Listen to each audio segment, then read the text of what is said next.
સ્વાગત છે વિદ્યાર્થી મિત્રો નવા આજના વિડીયોમાં. ધોરણ 10 વિષય સંસ્કૃત પાઠ નંબર 2 યદ ભવિષ્યો વિનશ્યતિ યદ ભવિષ્યનો વિનાશ. જોઈએ પ્રસ્તાવના.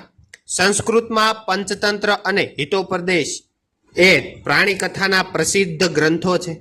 તેમાં પ્રાણીઓને પાત્રો તરીકે લઈને મનુષ્યોને જીવનમાં ઉપયોગી ડહાપણનો બોધ ખૂબ સરળ અને સહજ રીતે આપવામાં આવ્યો છે. બાળકથી માંડીને વૃદ્ધ સુધીના સૌ કોઈને વાર્તા સાંભળવી ગમે છે. રસની અનુભૂતિ થતી હોવાથી વાર્તામાં ગૂંથવામાં આવેલા બોધનો સહેજ પણ ભાર લાગતો નથી. આ પાઠ પંચતંત્ર અને હિતોપદેશ એમ બંને ગ્રંથોના આધારે તૈયાર કરવામાં આવ્યો છે. પંચતંત્રના રચયિતા વિષ્ણુ શર્મા છે અને તેમણે મિત્રભેદ, મિત્ર સંપ્રાપ્તિ, કાકોલુકીય, લબ્ધપ્રણાશ અને અપરીક્ષિત કારક એમ 5 વિભાગમાં પંચતંત્રની રચના કરી છે. તેમાં પ્રથમ વિભાગ મિત્રભેદમાં આ વાર્તા મળે છે. હિતોપદેશના રચયિતા નારાયણ પંડિત છે.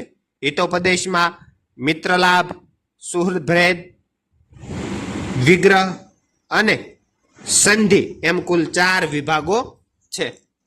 અહીં અનાગત વિધાતા, પ્રત્યુત્પન્નમતિ અને યદ ભવિષ્ય એમ 3 માસલાની વાર્તા છે. માછીમારોથી બચવા માટે અનાગત વિધાતા બીજા સરોવરમાં જતું રહે છે. પ્રત્યુત્પન્નમતિ જાળમાં ફસાય છે ત્યારે પોતાની શીઘ્ર બુદ્ધિથી માર્ગ કાઢીને જાતનું રક્ષણ કરે છે. યદ ભવિષ્ય નામનું ત્રીજું માસલું આવશે ત્યારે જોઈ લઈશું એમ વિચારી ભવિષ્યને આધારે બેસી રહીને પોતાનો વિનાશ નોતરે છે. ત્રણેય માસલાને આપવામાં આવેલા નામ તેમના સ્વભાવનો નિર્દેશ કરે છે. ભવિષ્યમાં આવનારી મુશ્કેલીનો ઉપાય માણસે અગાઉથી વિચારવો જોઈએ અને મુશ્કેલી આવી પડે ત્યારે પોતાની બુદ્ધિનો ઉપયોગ કરીને તેમાંથી માર્ગ શોધવો જોઈએ. માત્ર નસીબના જ આધારે બેસી રહેનાર આળસુ અને નિરુધમીની દશા યદ ભવિષ્ય જેવી થાય છે. જોઈએ હવે પાઠ. સરસ મજાનો પાઠ છે. પુરા એકસ્મિન જલાશયે અનાગત વિધાતા પ્રત્યુત્પન્નમતિ યદ ભવિષ્યતિ ત્રયો મસ્યાહ વસંતી સ્મ. પહેલા એક સરોવરમાં અનાગત વિધાતા, પ્રત્યુત્પન્નમતિ અને યદ ભવિષ્ય નામના 3 માસલા રહેતા હતા. અથ કદાચિત ત્વમ જલાશયમ દૃષ્ટવા ધીવરેહી ઉક્તમ.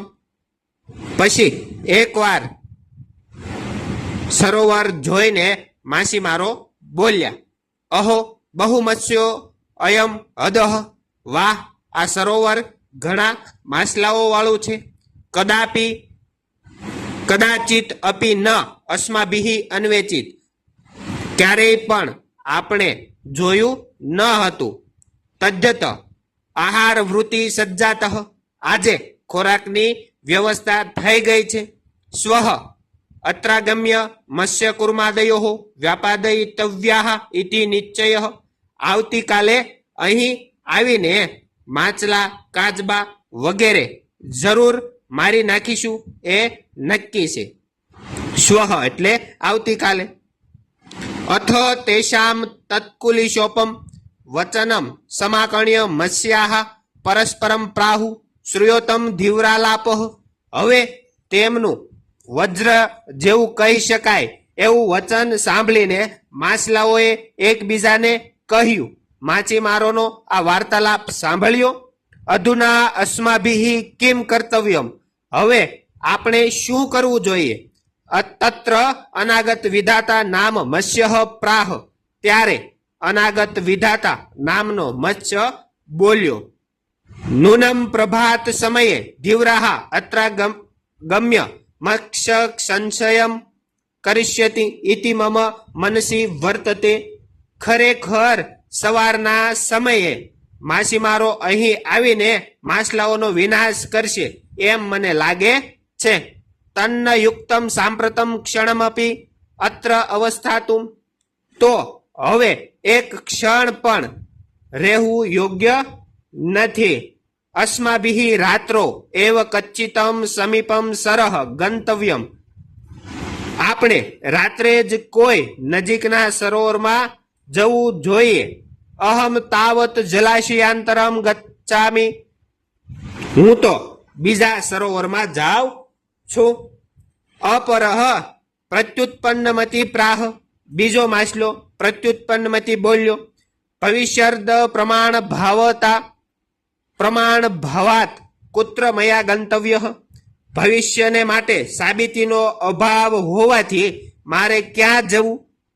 તદુત્પન્ને યથા કાર્ય તદનુષ્ઠેયમ. તો જેવી પરિસ્થિતિ ઉત્પન્ન થાય તેમ કરવું જોઈએ. તથા ચોક્તમ અને વળી કહેવાયું છે ઉત્પન્ના પદમ યસ્તુ સમાધતે સ બુદ્ધિમાન. જે ઉત્પન્ન થયેલી આફતનું જે સમાધાન લાવે છે તે બુદ્ધિશાળી છે. તતો યદ ભવિષ્યેણ ઉક્તમ.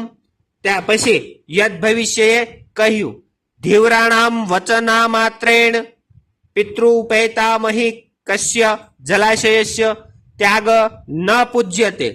યદ ભવિષ્ય છે એ બોલે છે કે માછીમારોના ફક્ત બોલવા માત્રથી બાપ દાદાઓના વખતના સરોવરનો ત્યાગ કરવો યોગ્ય નથી. યદિ આયુઃ ક્ષયોસ્તિ તદા અન્યત્ર ગતાનામપી મૃત્યુ ભવિષ્યતિ એવ. જો આયુષ્યનો નાશ થવાનો હોય તો અન્ય સ્થાને ગયેલાઓનું મૃત્યુ પણ થવાનું જ છે. ઉક્તમ ચ અને વળી કહેવાયું છે યદ ભાવીન તદભાવીન ચેન્ન તદંત્યા. જે ન થનાર હોય તે નહીં જ થાય અને જે થનારું હશે તે જ થશે જ. ઇતિ આમ ચિંતા વિષઘ્નોયમ મગદઃ કિમ ન પિયતે. આમ ચિંતારૂપી વિષને હણનારું આ ઔષધ તમે કેમ પીતા નથી. અથ તયો નિશ્ચયમ જ્ઞાત્વા અનાગત વિધાતા નિષ્ક્રાંત સહ પરિજનેન. હવે તે બંનેનો નિશ્ચય જાણીને અનાગત વિધાતા સહપરિવાર સાથે નીકળી ગયો. દો ઇમો તત્રેવ જલાશય સ્થિતો. આ બંને ત્યાં જ સરોવરમાં રહ્યા. અપરે દયુહુ ધીવરે આગત્ય જલાશય જાલમ ક્ષિપ્તમ. આ બંને ત્યાં જ રહે છે અને બીજે દિવસે માછીમારોએ આવીને સરોવરમાં જાળ ફેંકી. જાલેન બદ્ધ પ્રત્યુત્પન્નમતિ મૃતવદ આત્માનમ સંદર્ભ સ્થિત. જાળમાં બંધાયેલો પ્રત્યુત્પન્નમતી મરેલાની જેમ પોતાને બતાવીને પડ્યો રહ્યો. તતો જાલાદ અપસારિત યથાશક્તિ ઉલ્પત્યુ ગંભીરમ નિરમ પ્રવિષ્ટતિ. પછી જાળમાંથી દૂર દેવાયેલો તે શક્તિ મુજબ કૂદીને ઊંડા પાણીમાં જતો રહ્યો. યદ ભવિષ્ય ધીવરેહી પ્રાપ્ત વ્યાપાદિત ચ. અને યદ ભવિષ્યએ માછીમારોએ પકડ્યો અને મારી નાખ્યો. અતઃ એવોક્તમ તેથી કહેવાયું છે અનાગત વિધાતા ચ પ્રત્યુત્પન્નમતિ સ્થિતા. અનાગત વિધાતા અને પ્રત્યુત્પન્નમતિ દ્વાવેતો સુખ મેધેતે. બંનેને સુખ પ્રાપ્ત થયું. અને યદ ભવિષ્યો વિનશ્યતિ. યદ ભવિષ્ય નામનો માછલો છે એનો નાશ થયો. માછીમારોએ મારી નાખ્યો. તો મિત્રો આ હતો પાઠ નંબર 2 યદ ભવિષ્યો વિનશ્યતિ. યદ ભવિષ્ય વિનાશ પામે છે. તો મિત્રો વિડીયો ગમ્યો હોય તો લાઈક શેર અને સબસ્ક્રાઇબ કરવાનું ભૂલતા નહીં. મળીએ આગળના વિડીયોમાં. આભાર. Thank you. ધન્યવાદ.